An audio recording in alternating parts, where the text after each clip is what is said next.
네, 어, 성경에는 여러 부모와 자녀들이 등장하죠. 아무래도 이스라엘의 역사가 아브라함이라고 하는 신앙의 조상에서부터 시작해서 그 뿌리를 타고 내려오다 보니 성경에 나오는 인물들은 누구의 자녀이기도 하고 또 누구의 부모이기도 합니다. 예를 들어서 이삭은 아브라함의 아들인가 동시에 에서와 야곱의 아버지이기도 했죠. 또한 야곱은 이삭의 아들인가 동시에 요셉의 아버지이기도 합니다. 성경 인물뿐만 아니라 우리 또한 마찬가지일 거예요. 우리도 누군가의 자녀로 살다가 언젠가는 누군가의 부모가 되어 살아가겠죠. 물론 모두가 그런 건 아니겠죠. 네, 선택의 문제겠지만 대부분 많은 사람들이 그러한 삶을 살아가게 될 것입니다. 우리는 부모님을 공경하라는 가르침을 많이 받았어요. 서양과 동양을 막론하고 많은 스승들은 부모님에 대한 공경을 굉장히 강조했습니다. 성경에서도 10계명 중에 5번째 계명에서 부모를 공경하라고 가르치고 있습니다. 10계명 중에 5번째 계명이라고는 하지만 사실 따지고 보면 10계명의 2번째 파트에서 가장 1번으로 요구되는 계명이 바로 부모님을 공경하라는 내용임을 알 수 있습니다. 10계명 중에 첫째부터 이 4번째까지의 계명은 인간과 하나님과의 관계에 대해서 이야기하고 있습니다. 다른 신들을 내게 두지 말라. 두 번째 뭐죠? 우상을 만들지 말라. 또 여호와의 이름을 망령되이 부르지 말라. 그리고 4번째가 안식일을 지켜라. 이 4개의 계명은 모두 하나님과 인간 사이에서 지켜져야 할 약속들입니다. 하나님을 대하는 태도, 하나님과의 관계를 이어가는 방법과 관련되어 있는 계명들이죠. 그리고 5번째부터 10번째까지의 계명은 사람과의 관계 속에서 지켜져야 할 것들에 대해서 하나님은 명령하십니다. 부모를 공경하고, 살인하지 말고, 간음하지 말고, 도둑질하지 말고, 거짓 증거하지 말고, 이웃의 집을 탐내지 말라고 명령하시죠. 이 계명들 모두 이웃과의 관계, 더 구체적으로 얘기하면 나보다 약한 이웃들을 대하는 태도에 대해서 하나님은 말씀하고 계신 것입니다. 그리고 그 중에 첫 번째가 이웃과의 관계에 대한 계명 중에 첫 번째가 바로 부모님에 대한 공경인 것입니다. 사람과 사람과의 관계에서 인간이 행해야 할 가장 기본적인 도리에 있어 하나님은 부모님에 대한 공경의 태도를 말씀하고 계신 것입니다. 우리가 가장 우선 보호해야 할 사회적 약자가 바로 부모님임을 하나님은 말씀하고 계신 것입니다. 여러분 10계명 뿐이겠어요? 그죠? 어려서부터 우리는 엄마 아빠 말을 잘 들어야 된다고 아주 귀에서 피가 나도록 들었잖아요. 그렇죠? 그리고 어른 말을 잘 들으면 자다가도 떡이 떨어진다 등등의 속담이 있을 정도로 우리가 이렇게 많이 들었어요. 그런데 이렇게 자식이 부모를 대하는 태도, 아이가 어른을 대하는 태도에 대해서는 많이 들었지만 상대적으로 부모가 자식에게, 어른이 아이에게 행해야 할 것들에 대해서는 누가 교육하거나 가르치는 것을 우리가 들어본 적이 거의 없죠. 네. 이 땅의 모든 부모들은 삶의 대부분을 누군가의 자녀로 살아가다가 아무런 교육이나 가르침을 받지 못한 채 부모가 되곤 합니다. 그래서 모든 부모들은 부모의 자격을 갖춘 후에 자식을 낳기보다 자식을 낳고 기르면서 부모의 자격을 갖추어 가곤 하죠. 그러니까 부족할 수밖에 없습니다. 응답하라 1988인가? 1987인가? 88 응팔이죠. 네. 갑자기 헷갈렸어. 응답하라 1988에서 덕선이의 아버지는 덕선이에게 그 생일 케이크를 건네면서 이렇게 말하죠. 아빠가 미안해. 아빠도 아빠가 처음이라 잘 몰라. 라고 말합니다. 아빠의 가장 솔직하고 용기 있는 말일 거예요. 어린 자녀가 보기에 부모는 힘이 세고 전지전능해 보일 것입니다. 저희 딸도 아빠가 세상에서 제일 힘이 센 줄 알아요. 자신을 막 하늘로 휙휙 던지기도 하고 밥도 줘, 옷 입혀줘, 재워줘. 그럼 거의 전지전능한 거잖아요. 그렇죠? 나를 막 공주로 날릴 수도 있고 밥도 먹여줄 수 있고 옷도 입혀줄 수 있고 막 잠도 재워주고 갖고 싶은데 하면 갑자기 눈앞에 뿅 나타나고 전지전능할 거예요 아마 애 입장에서는.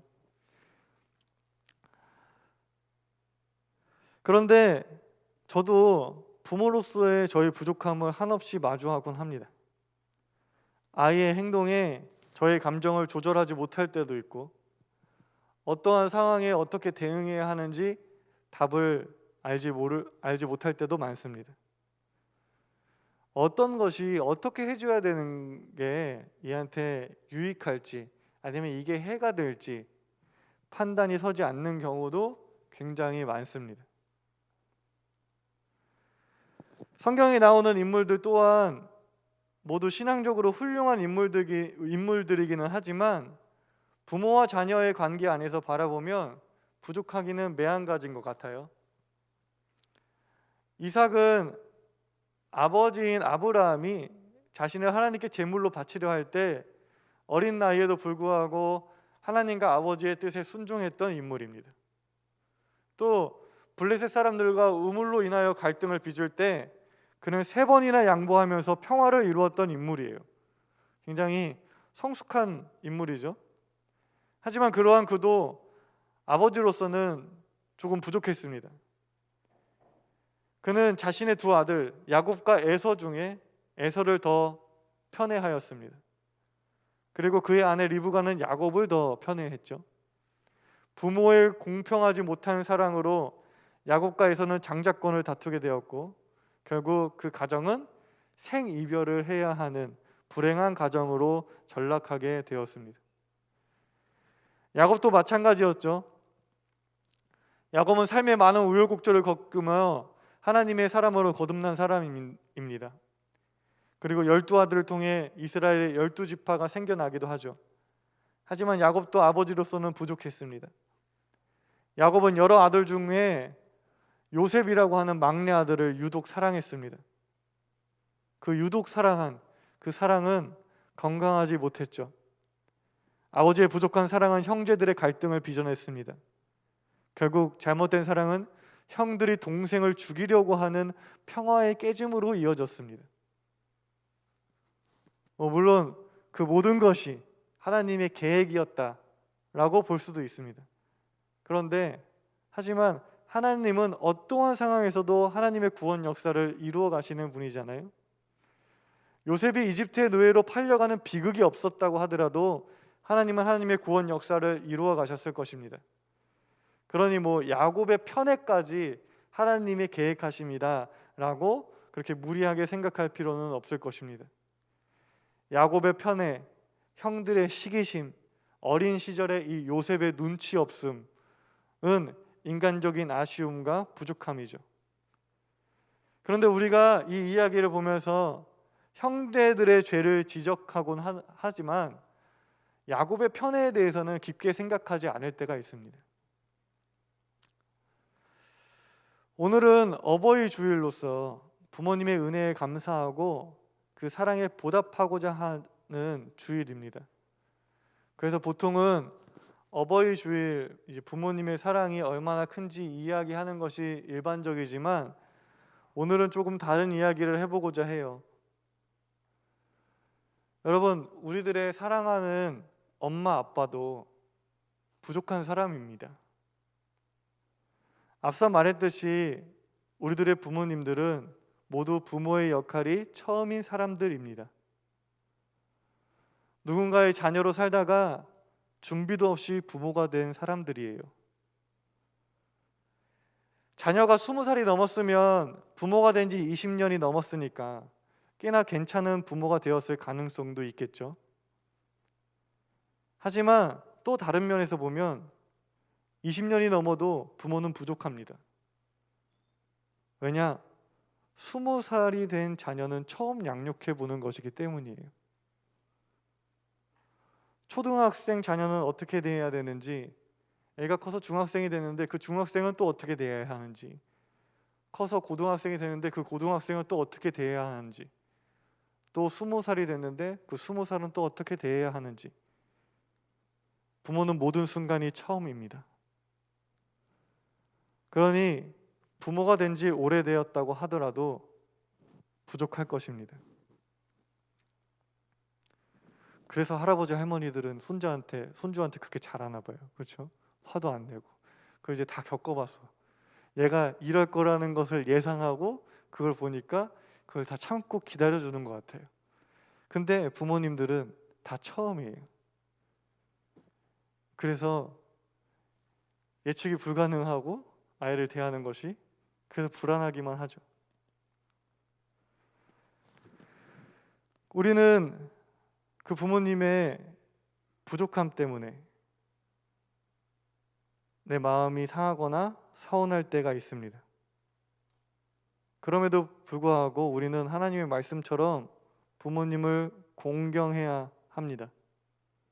그런데 그 공경이란 결코 복종을 의미하는 것은 아닙니다. 지난주 말씀드렸지만 건강하게 성장한 자녀는 결코 말을 잘 듣는 것에 머무르지 않습니다. 자신의 의견을 피력하고 선택하고 결정하고 책임지며 후회하고 실패하고 깨달으며 더 나은 인간으로 성장하는 자녀야말로 건강한 자녀겠죠. 그러면서 동시에 부모님께 공감하고 힘들 때 상의하고 어떠한 일에 대해서 논의하고 그렇게 부모와 자녀가 서로가 서로에게 선한 영향력을 미치는 존재로서 성장할 때 그것이야말로 참된 공경이고 훌륭한 자녀가 되는 것이 아닐까요? 어버이 주일을 검색하면 많이 올라오는 성경 말씀이 오늘 말씀인 에베소서 6장 말씀이에요. 오늘 말씀에는 자녀가 부모에게 행해야 하는 실천뿐만 아니라 부모가 자녀에게 행해야 할 실천 항목 또한 함께 기록되어 있습니다. 자녀는 부모를 공경해야 해요. 그리고 부모는 자녀를 노엽게 하지 말고 주님의 훈련과 훈계로 양육해야 합니다. 이 말씀을 일찍 알았더라면 잘 써먹을 수 있었을 텐데, 그죠? 엄마가 부모님 나한테 뭐라고 할 때 엄마 성경에 써져 있어요. 자녀를 노엽게 하지 말라고. 나도 이 말씀 알았을 때 너무 늦었어. 더 일찍 알았으면 더 자주 써먹을 수 있었을 텐데. 네. 주님의 훈련과 훈계로 양육하는 것은 어떤 모습일까요? 주님의 훈련과 훈계로 양육하라고 하는데 그건 어떤 모습일까요? 저는 하나님이 우리를 사랑하시듯 자녀를 양육하는 것이라고 생각합니다. 저는 진정한 교육이 정보의 전달보다 상대를 대하는 태도에서 이루어진다고 생각합니다. 즉, 주님의 훈련과 훈계로 양육한다는 것은 무엇을 가르치는 것이라기보다 하나님이 우리를 사랑으로 대하시듯 부모 또한 자녀를 대하는 태도를 의미하는 것이라고 저는 생각합니다. 그리고 그러한 모습을 누가복음 15장에 나타나는 아버지의 모습에서 발견했습니다. 누가복음 15장에 나오는 돌아온 탕자 이야기 다들 아시죠? 돌아온 탕자 이야기에서 나오는 아버지의 모습에서 저는 주님의 훈련과 훈계로 양육하는 부모님의 모습을 발견했는데요. 아들이 재산을 가지고 재산 물려달라고 해서 재산을 가지고 집을 나설 때에 그 이야기 속 아버지는 아들을 붙잡거나 다리 몽둥이를 부러뜨리지 않습니다. 자신이 선택할 수 있게 해주었고 그 선택을 책임질 수 있는 기회를 주었습니다. 그 대신에 믿고 기다렸어요. 계속 기다렸어요. 돌아올 때까지 기다렸어요. 어느 목사님이 말하시길 자녀를 사랑하는 것은 자녀의 자유를 사랑하여 주는 것이라고 말씀하셨는데 저는 그 말씀이 참 가슴에 와닿습니다. 하나님의 사랑을 생각해 보면 그렇습니다. 하나님은 우리에게 자유를 주시고 깨닫길 소망하시며 기다려 주십니다. 하나님의 사랑은 폭력과 강압 위기보다 독생자를 내어주는 끝없는 사랑과 그 독생자를 십자가에 죽이는 아픔까지도 견뎌내시면서 기다려주시는 인내입니다. 우리는 그 사랑 덕분에 아주 조금씩 변화하고 있고요, 새로운 세상을 꿈꾸고 있고요, 조금씩 빛을 향해서 고개를 들고 있습니다. 그런데 하나님처럼, 이 돌아온 탕자의 아버지처럼 자녀의 자유를 사랑하여 주시며 선택하고 책임지게 하고 믿고 끝까지 기다려주는 부모는 이 땅에 많지 않습니다. 아실 수도 있겠지만 그건 진짜 힘든 일이에요. 진짜 어렵고 힘든 일입니다. 왜냐? 내가 조금만 수정해주면, 내가 조금만 도와주면 더 잘 될 것 같고 더 잘할 수 있을 것 같은 마음이 부모 마음속에서 샘솟기 때문입니다. 사랑하는 마음이 인내보다 조급함으로 작용할 때가 더욱 많습니다. 그리고 때론 자녀의 잘됨이 나의 자랑이 되기도 하여 나의 욕망을 자녀에게 투영하기도 하고 내가 이루지 못했던 꿈을 자녀를 통해서 이루려 할 때도 있습니다. 그러한 수많은 욕망과 욕심을 절제하고 내려놓고 비워내는 과정이 결코 쉽지 않은 과정임을 여러분도 언젠가는 느끼게 될 거예요. 그러니 여러분, 이해해 주세요. 부모의 부족함을 끌어안아 주세요. 채워주세요. 그게 공경입니다. 부모님과 좋은 관계를 맺어가는 길은 결코 복종 안에만 있는 것이 아닙니다. 인생을 처음 살아가는 자녀는 자녀대로 부족하고 부모는 부모대로 부족합니다. 우리는 서로의 부족함을 채워가며 그 사랑을 완성해 가야 할 것입니다. 좋은 부모가 좋은 자녀를 만들기도 하지만 좋은 자녀가 좋은 부모를 만들기도 합니다. 서로가 서로를 그렇게 만들어가는 것입니다. 저는 자녀가 부모에게 영향받는 존재로만 머물지 않았으면 좋겠어요. 사랑의 관계는 결코 일방적이지 않으니까요. 사랑은 주고받는 것이고 서로를 더욱 온전하게 합니다. 더욱이 여러분처럼 성인이 된 경우에는 더욱 그렇지 않을까 생각합니다. 우리 모두 참된 의미에서 서로의 부족함을 채워주는 관계가 되어 부모님을 공경하였으면 좋겠습니다.